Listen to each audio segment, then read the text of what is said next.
atas perintah kami Menteri Manau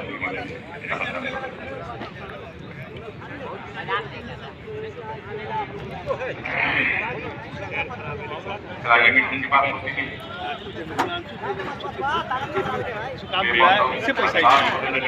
dad के नाम कई जगहों में देखा मुझे बिजली है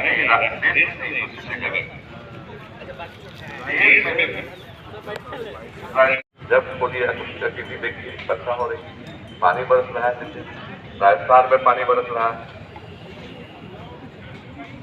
ज्यादा नहीं बोलूंगा मैं, क्योंकि हम सबको जाना है, मुझे भी जाना है। ठीक कहा पूर्व वक्ता ने अपने सत्र का। It is growing at a fast pace. Therefore, like the state and the nation as a whole, it requires a sustainable environment to live in and prosper, as well as secure sustainable supplies of energy to power that growth.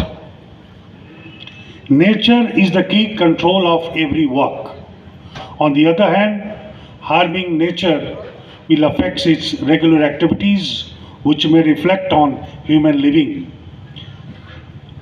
The verse from Bhagavad Gita also warns arrogant people who do not believe in the power of nature.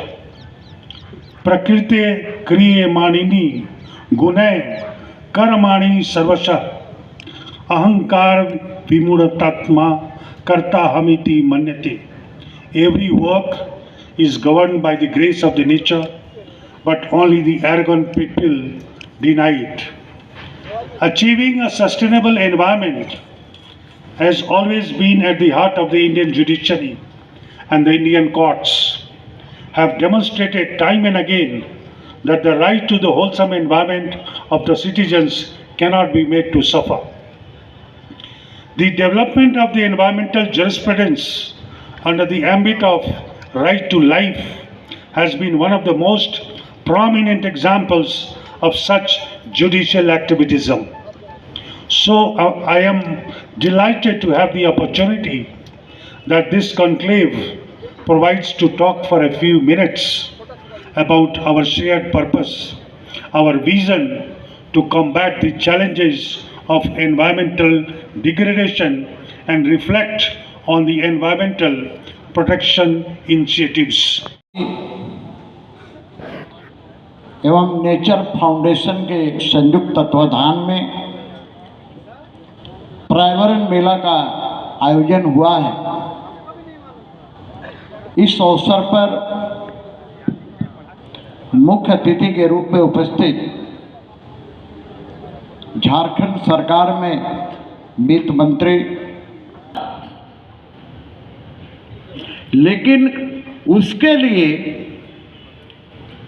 जो प्रयास होना चाहिए वो प्रयास नहीं हो रहा है।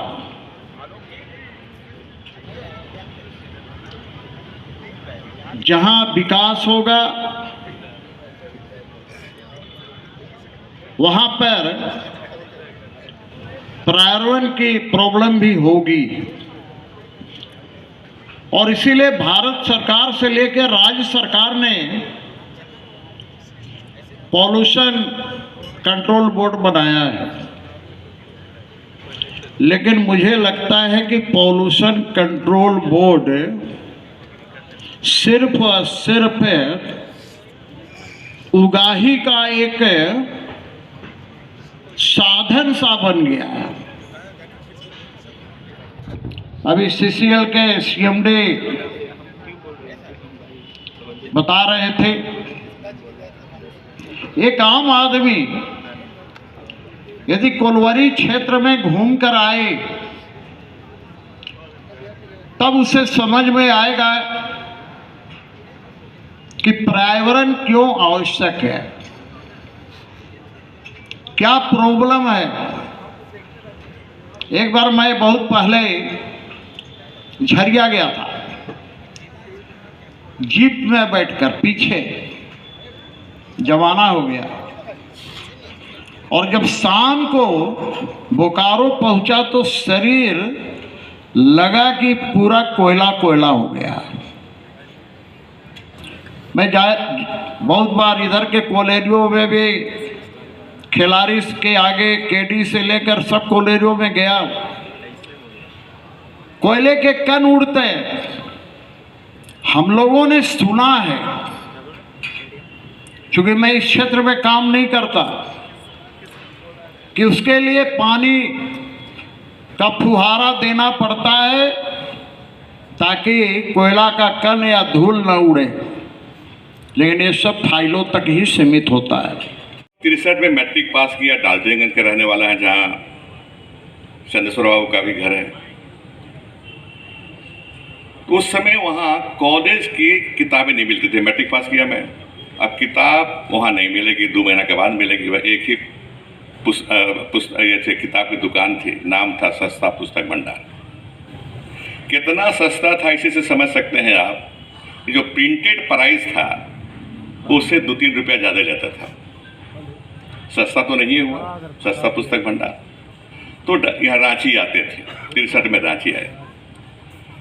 रांची आने लगे, बस पकड़ने के लिए निकले घर से, थे पिताजी ने कहा कि बेटा कंबल ले जाओ, कि जून का महीना एक कंबल ले जाओ, क्या मतलब। अंदर से थोड़ा कुढ़न, लेकिन वो जमाना अलग था, पिताजी के खिलाफ बोल नहीं सकते थे, आवाज़ नहीं उठाना था माता पिता बड़े भाई के खिलाफ। तो चुपचाप जी कह के झोला में एक कंबल रखा और चलाया। 18 यहाँ डिप्टी पाड़ा रोड में रंग का बंगला होता था, देखे होंगे। पलामू के छात्र को छात्रावास वही करता था, रंग का राजा से उदार थे, अपना बंगला दे दिया था छात्रों के लिए, पलामू के छात्रों के लिए। तो वहीं आके ठहरे, खटिया दिया लोगों ने, 2 साथी हम लोग थे, अलग अलग खटिया में सोए। कंबल जो लाए तो उसको पैर के तले रख दिया। जैसे ही लगभग 12 बजा, इतनी जोर से ठंडक लगी, उठा और कंबल ओढ़ा। अब पिताजी को धन्यवाद दिया, पिताजी को धन्यवाद दिया कि रांची में ठंडक 12 बजे के बाद, कि तो मैं जानता नहीं, तैसी तो ठंड खा लेता। ये रांची था। 1974 में मैं यहाँ ASP ट्रेनिंग में था, ट्रेनी था। नया सर्किट हाउस आपने देखा होगा, पहले वहीं ठहरे थे हम। पंखे नहीं लगे हुए थे उस समय, 74 तक, बाद में लगा होगा। 74 में पंखे नहीं थे रूम में, और गर्मी काटी बिना पंखों के, कोई गर्मी नहीं लगी। गर्मी थोड़ी थोड़ी शुरुआत हुई AGC के बनने के बाद।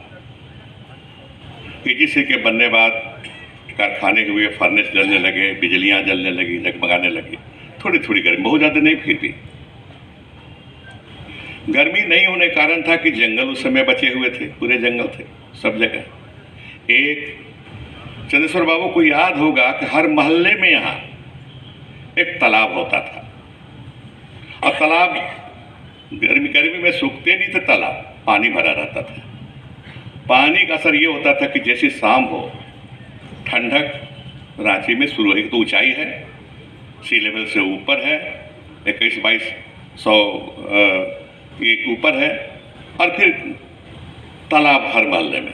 असर ये था कि गर्मी नहीं लगती थी, शाम के समय में, रात में ठंडक हो जाती थी। ये माहौल था। लेकिन बाद के बरसों में जैसे बताए, कम से कम मई जून में 1 महीना तो यहाँ भी गर्मी, भरपूर गर्मी पड़ती है। ये बदलाव पर्यावरण में रांची में आया है।